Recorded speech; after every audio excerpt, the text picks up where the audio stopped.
നമ്മൾ പണ്ട് തമാശയ്ക്ക് പറയുന്നൊരു സംഗതി ഉണ്ടല്ലോ, അവസാനം ഇറങ്ങുന്ന ആൾ ലൈറ്റും ഫാനും അണച്ചേക്കണേന്ന്. എന്തായാലും അമേരിക്കയ്ക്കും ഇസ്രയേലിനും ഒരു കാര്യത്തിൽ ആശ്വസിക്കാം, തൽക്കാലം തനിച്ചായി പോവില്ല. അങ്ങോട്ടും ഇങ്ങോട്ടും രണ്ടുപേർക്കും പരസ്പരം ഒരു കൂട്ടുണ്ടാവും. ഡൊണാൾഡ് ട്രംപിൻ്റെ കാലം കഴിഞ്ഞ് അടുത്ത പ്രസിഡൻറ്റിനെ തിരഞ്ഞെടുക്കുമ്പോൾ റിപ്പബ്ലിക്കൻ പാർട്ടിയിലും ഡെമോക്രാറ്റ് പാർട്ടിയിലും ഒരുപോലെ ഈ ഇസ്രയേലിന് അടിമപ്പെടുന്ന അമേരിക്കയ്ക്കെതിരെയുള്ള വികാരമുണ്ട്. എങ്കിലും അമേരിക്കയിലെ ഇസ്രയേലി ലോബി ശക്തമായിരിക്കുന്നിടത്തോളം കാലം ഒന്നും സംഭവിക്കില്ലെന്ന് വിചാരിക്കാം. പക്ഷേ ബാക്കി എല്ലാവരും ഇറങ്ങുകയാണ് ഈ ബസ്സിൽ നിന്ന്. യൂറോപ്യൻ യൂണിയൻ, നാറ്റോ എന്നൊക്കെ പറയുന്നത് എല്ലാവരെയും ഭയപ്പെടുത്താനും അത്യാവശ്യത്തിന് ഉപയോഗിക്കാനും വെച്ചിരുന്ന ഒരു ബസ്സായിരുന്നു. അതിൻ്റെ ഡ്രൈവിംഗ് സീറ്റിലിരുന്നത് അമേരിക്കയായിരുന്നു. മണിയടിച്ച് കൂടെ നിന്നതൊക്കെ UK ആയിരുന്നു. അതിനകത്തെ വളരെ തന്ത്രശാലിയായ ഒരു യാത്രക്കാരനായിരുന്നു ഇസ്രയേൽ. ഈ വണ്ടി ഒരുപാടെടുത്ത് ഇടിച്ച് കയറ്റിയിട്ടുണ്ട്. ഇറാഖിലൊക്കെ ഇടിച്ച് കയറ്റിയത് ഈ വണ്ടിയാണ്.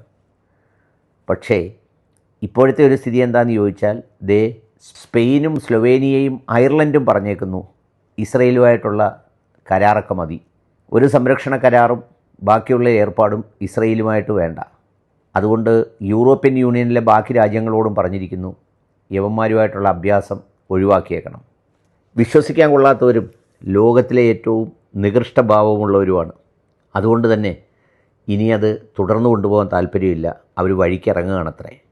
കാനഡയും പറഞ്ഞു, നാറ്റോ മുമ്പേ പറഞ്ഞു, ജർമ്മനിയും UK പറഞ്ഞു ഈ ഓപ്പറേഷനിൽ ഞങ്ങളില്ല, ഞങ്ങൾ ഇറാനെ അടിക്കാനില്ല, ഈ യുദ്ധം അനാവശ്യമാണ്, ഒരു കാര്യമില്ല എന്ന് കൃത്യമായി പറഞ്ഞു.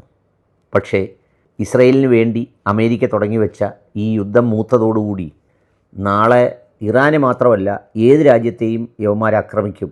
അതുകൊണ്ട് ഈ ഫ്രോഡുകളുമായി ബന്ധമില്ലെന്ന് തീരുമാനിക്കുകയാണ് യൂറോപ്യൻ യൂണിയനിലെ കുഞ്ഞന്മാർ. അതാണ് അതിൻ്റെ കൊട്ടേഷൻ, കുഞ്ഞന്മാർ. വലിയ ഭീകരമായ ശക്തിയുള്ളവരൊന്നുമല്ല, പക്ഷേ അവർക്കിനി അവനുമായിട്ട് ബന്ധം വേണ്ട. അത്ര ലോകത്ത് വെറുക്കപ്പെട്ടവരായി ഇസ്രയേൽ മാറുകയാണ്. ഈ ആക്രമണത്തെ അതിജീവിച്ച് ഇറാനൊന്ന് നിവർന്നു നിന്നാലുണ്ടല്ലോ, ഇവൻ്റെ പശ്ചിമേഷ്യയിലെ കടയടച്ചു, കച്ചവടം പൂട്ടി. അവനറിയാം ആ ഭീഷണിയുടെ ഗൗരവം.